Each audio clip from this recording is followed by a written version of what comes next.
नमस्कार साथियों, आज हम पढ़ेंगे भारत और पाकिस्तान का विभाजन।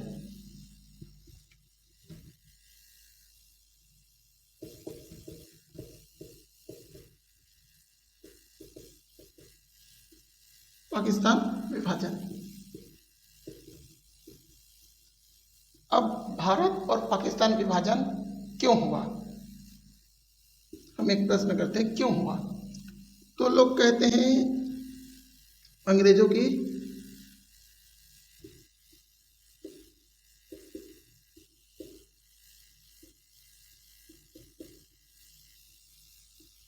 फूट डालो और राज करो की नीति है, मानते हैं। कुछ लोग मानते हैं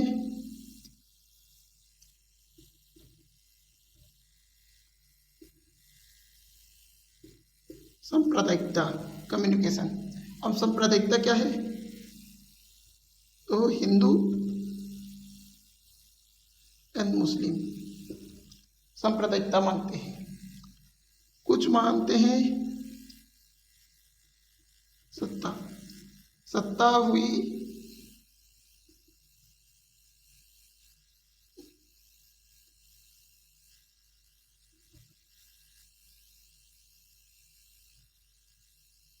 सत्ता प्राप्ति के लिए हुई कि जो देश का प्रतिनिधित्व एक तरफ नेहरू को महात्मा गांधी ने घोषित कर दिया था, और कुछ लोग मानते थे कि मोहम्मद अली जिन्ना होना चाहिए। मोहम्मद अली जिन्ना की मानसिकता थी कि मुझे होना चाहिए प्रतिनिधित्व में।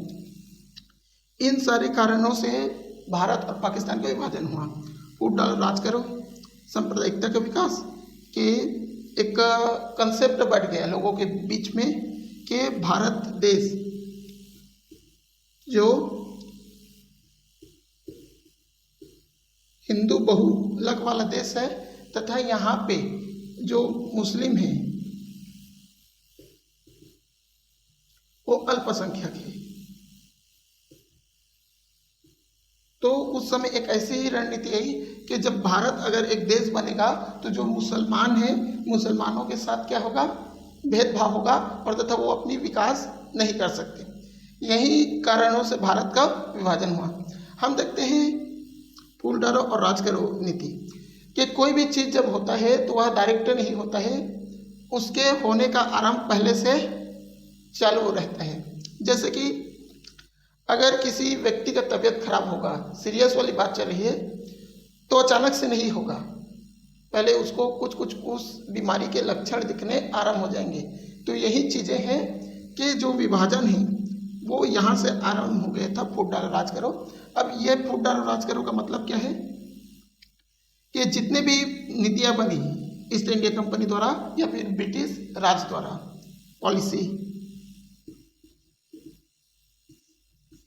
कि जितनी सारी पॉलिसी बने कहीं ना कहीं इसमें रिजर्वेशन मिला गया है।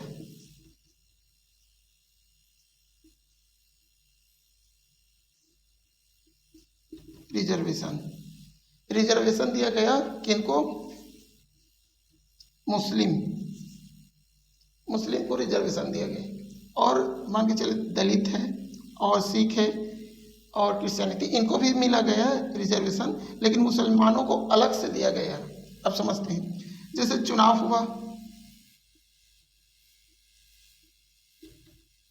इलेक्शन, तो इलेक्शन में यही बात बोला गया कि जहां मुस्लिम बहुमत है वहां पे मुसलमान को अलग से निर्वाचन प्रतिनिधित्व दिया गया।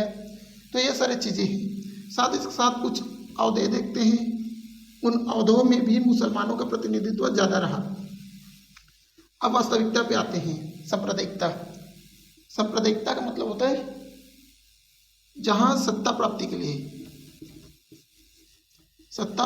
लिए धर्म का प्रयोग हो। धर्म, नस्ल, जाति, इन सारी चीज़ों को उपयोग हो, वहीं को बोलते हैं सांप्रदायिकता।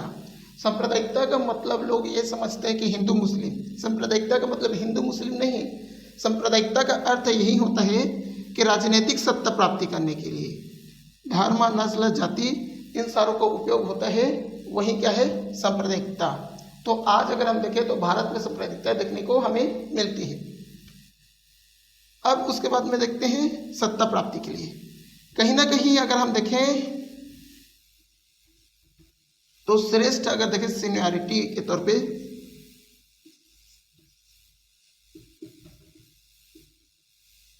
सीनियरिटी के तौर पे तो मोहम्मद अली जिन्ना सीनियर थे, नेहरू से भी थे हम देखें। और कहीं ना कहीं यही बात मोहम्मद अली जिन्ना को खलती थी कि हम सीनियर होके भी हमें प्रतिनिधित्व नहीं मिल रहा है, ये चीज़ सत्ता प्राप्ति के लिए। अब मेन जो विभाजन है उस पे आते हैं कि भारत को क्या प्रभाव पड़ा पाकिस्तान के विभाजन से।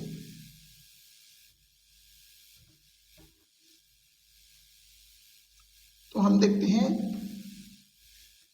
भारत,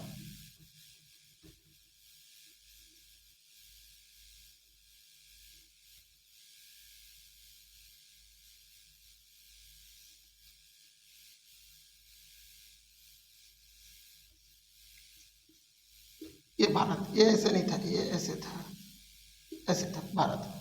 तो जब 15 अगस्त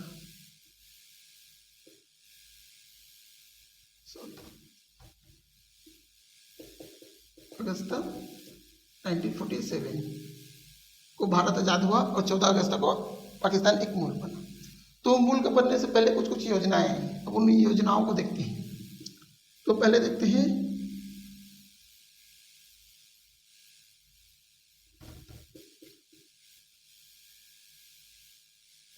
इटली।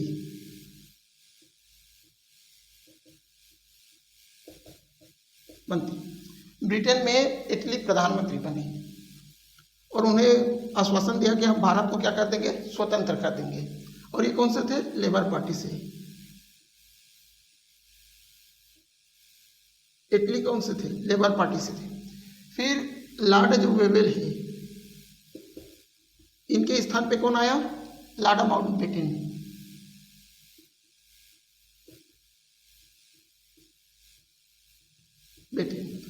लॉर्ड माउंटबेटन वर्षराय के भारत आए और कहा कि अक्टूबर से पहले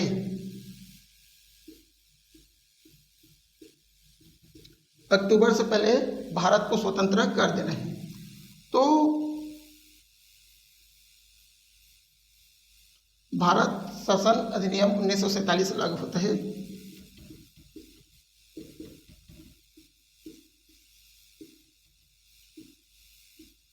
या 1947 यही लास्ट अधिनियम है और भारत को शक्ति देता है यही अधिनियम। अब इस अधिनियम में हम देखते हैं कि 16 जुलाई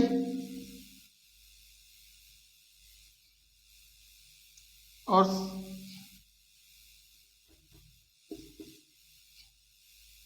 15 जुलाई और 16 जुलाई फिर 18 जुलाई, ये इंपॉर्टेंट है ना। 16 जुलाई, 15 जुलाई और 18 जुलाई ये तिथि इंपॉर्टेंट है। ये क्या होता है, जो ब्रिटिश के संसद है, अब ब्रिटिश के संसद में क्या होता है, दो सदन, एक होता है House of Lord's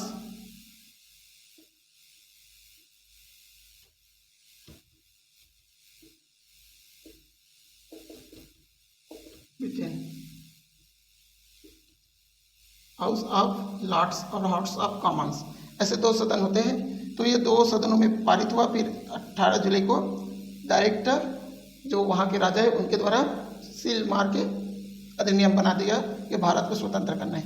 Lord Mountbatten आते हैं फिर 3 जुलाई, ये डेट याद करना।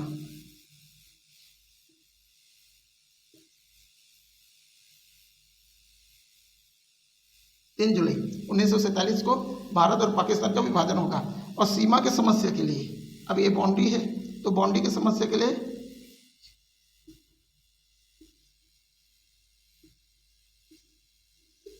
रेड क्लिफ की अध्यक्षता में एक सीमा आयोग गठन किया जाता है।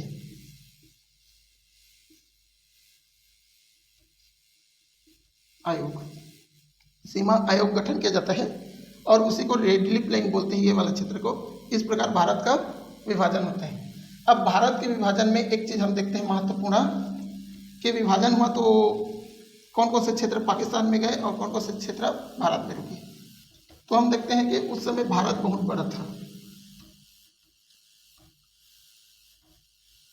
तो जो सीमांत वाले क्षेत्र है, पश्चिमी सीमांत वाले क्षेत्र, जैसे कि हम देखते हैं सिंध, सिंध।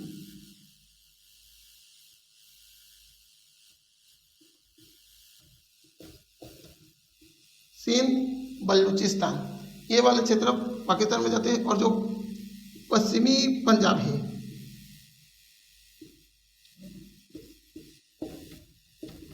पश्चिमी पंजाब ये पाकिस्तान में जाता है, पूर्वी पंजाब भारत में आता है। उसी प्रकार हम देखते हैं बंगला बोलने वाले जो होते हैं तो पश्चिमी बंगला वाले उस क्षेत्र में आते हैं और पूर्वी वाले बंगला भारत में मिल जाते हैं। इस प्रकार भारत का विभाजन होता है। अब संपत्तियां देखते हैं तो 80:20 के अनुसार चीज़ों का बंटवारा होता है कि 100% में से 80% भारत रखेगा और 20% जाएगा पाकिस्तान को। इस प्रकार पाकिस्तान और भारत का विभाजन होता है। धन्यवाद।